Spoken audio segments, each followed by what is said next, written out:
Hi, I'm John Koon, and this is Vidalia City School News, a behind-the-scenes look at the happenings of the Vidalia City School System.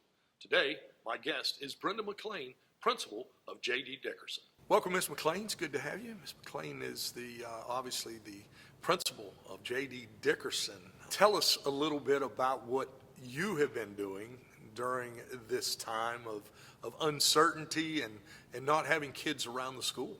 First and foremost, trying to stay healthy, COVID-free. That's been a challenge, of course, when you are used to being with people and around people. And I have a large family as well. My mother and father are still with us, and so it's kind of hard staying separate from them and making sure that they're okay. I also have the pleasure of a grandson who lives with me currently. So that's been keeping me pretty busy. How has the professional part of it been affected for you? Not so much your teachers, we'll get into that in a little bit, but for Brenda McLain, how has that affected you, knowing that you can't see your teachers, you can't see your babies, like you like to call them? My babies. That's been difficult. The most difficult part, I would say, because this time of the year, we're all together still, normally. It's just been a low-level stress, I would say. Just knowing and wondering, if they're getting all the things that they need. Of course, we try to put some things in place for them. We did packets that would take us up to a certain time of this year.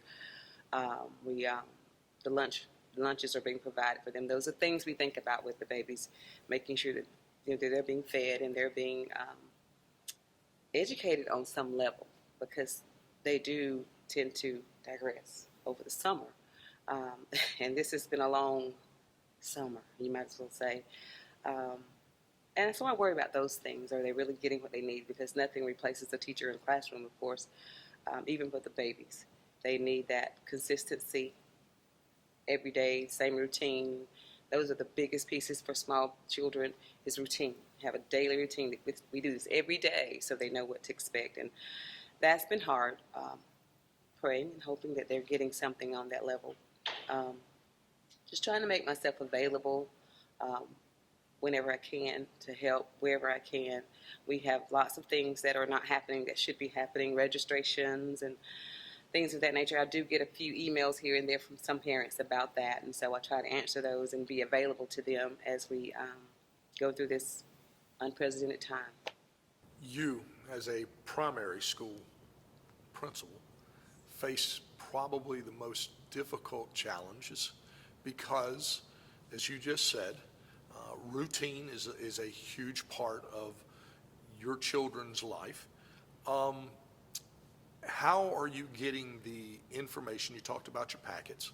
How are you getting the information to the parents other than packets? Are you also using electronic classrooms and things like that? Some of our teachers do have some things set up that you can log on to, parents can log on to, and keep their kids active on the electronic devices as well. We do send out all the links and resources that we get from other sources as well to parents. We use Facebook, of course, our page, and we use our website as well to communicate those opportunities to parents to have the knowledge that those kinds of things are available. We have a few teachers who are using eSpark Classroom. It's much like I learned the things that we use in the lab at school for math. The eSpark, however, covers reading and math things. So some teachers have set their classrooms up with that. Parents have the information to do that as well, to keep their kids kind of engaged and interactive with a electronic type of classroom as opposed to just paper pencil all day, every day. As a primary school person, you have to rely a lot more on your parents than high school and middle school do, don't you? I do most certainly have to depend on them. We have those conversations with them during our conference times. The importance of them sitting down together every day, that's a routine. Checking folders, checking the book bags, making sure there's no homework. There usually is. But oftentimes they'll say, I didn't have any homework today. And there is homework at least 4 days a week. They do have homework. And of course, having a grandson who's a first grader, I'm on top of that anyways. And But yes, it's very important to have a parent on board with that to make sure that those things are occurring. The challenges that the teachers face now, everyday challenges in a normal routine are huge.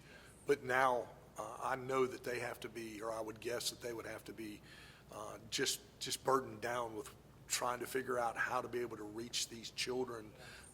What's been the response from your teachers? They are all at wit's end. Because like I said, this is new to all of us.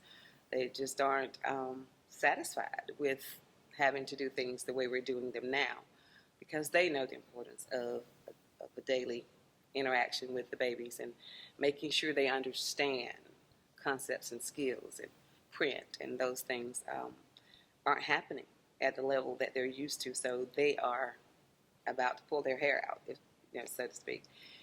I do get emails daily or a text or something asking questions about what's the next step? What are we doing next? What are we doing next? So there is as much of a driving force as anything else that I would say I work with daily.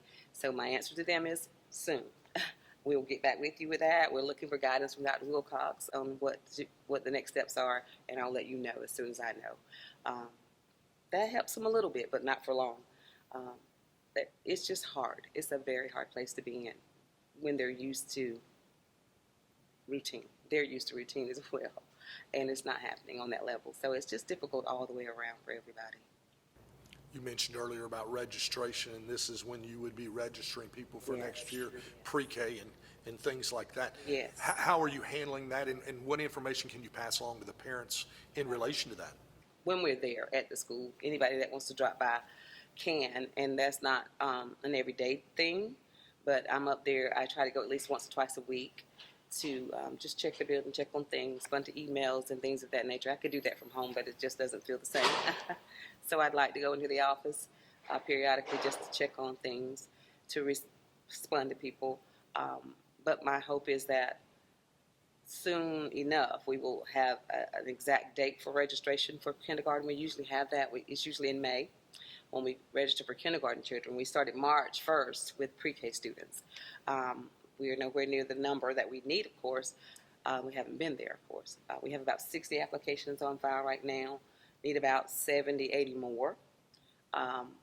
So what my plan is to put something out on Facebook on our page like we normally do a little blurb of when we'll be there to come on those days, times, and hours, and pick up packets, bring in packets and things of that nature. I wish there were a more electronic way we could do that, more interactive applications online kind of thing. We have them there. You just can't fill it out and send it back to me email.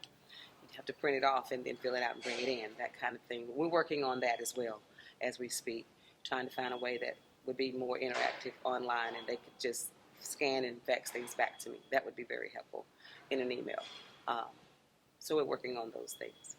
On a personal level, what has Brenda McLain learned or garnered from this time down and in the situation that we're in? What I've learned is you never know. You just don't know what the next day is going to bring. Life as we know it changes. We know about changes. We say, change is inevitable and we know it's going to happen, but the kind of change that we've experienced this last half of the school year, it just makes me more thankful and grateful for the times that you do have with friends, family, the time that you do share with colleagues.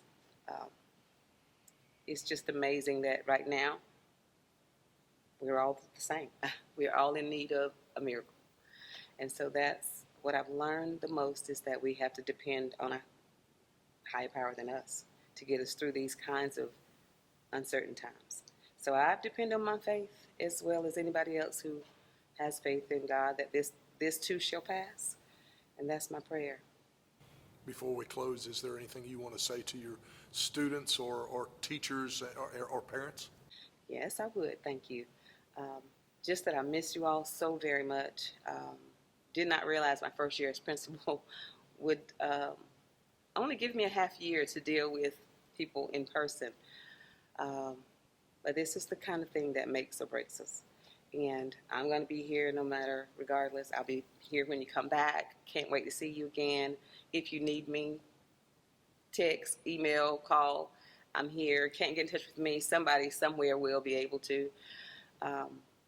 Just take this time of family and grow together, learn together, keep reading, writing, and doing some arithmetic. That's my favorite thing to say. And just know that we are praying for your safe return. Brenda McLain, thanks for taking time to come by and see us. Thank you, Mr. Koon.